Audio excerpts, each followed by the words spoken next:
Civic Action Lab brings together a group of sophomores to practice the values of citizenship, leadership, and democracy that the Clinton Institute employs. But more than that, it's about the experience of collaborating, building inclusive dialogue, and just learning how to work together.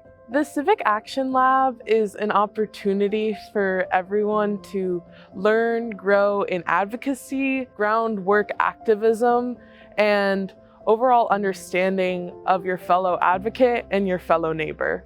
It entailed a lot of work with civic engagement leaders. We primarily got to hear from people of color who also held other marginalized identities. We got to figure out our own leadership styles relative to other people around us as well as individually. And we got to do some volunteer work with the greater New England community for the Hungry. I really enjoyed those 3 days. It helped not only help me learn more about the people that I go to college with, but also about myself, because I didn't think I'd be pursuing pre-law, but now I am.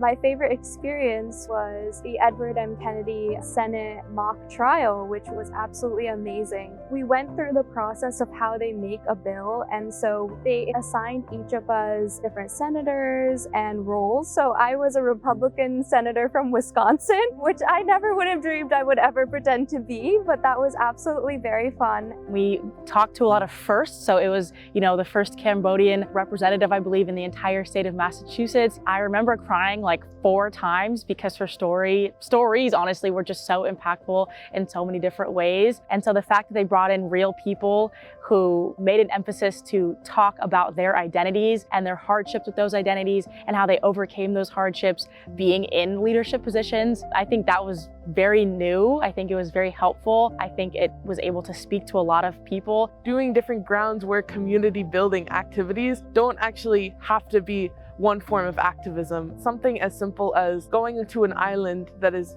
reclaiming for indigenous cultures can be a form of activism. Reading the land acknowledgement can be a form of activism, and just maybe recentering my mind on what actually activism and advocacy is. Oh, I would absolutely recommend this program because there are no experiences like this that I have read about anywhere. This is so unique, and Heidi has put a lot of thought into preparing a program that is perfect for preparing Wellesley students to be the future leaders of our future generations. I've learned the importance of being civically engaged in any community, whether it's the community you grew up in or a community you're visiting. So I feel like there's definitely a lot of ways that I can be of service to the people and the communities around me. I feel like I have the tools in my toolboxes to be civically engaged because of the Civic Action Lab. Knowing that they genuinely just want you to learn more about civic engagement, your civic duties, all just to know that you're gonna go out in the world and make a change, that told me they're investing in me. They're investing in my future and my potential. So yeah, I recommend it to anyone who's able to come early and, make the most out of it.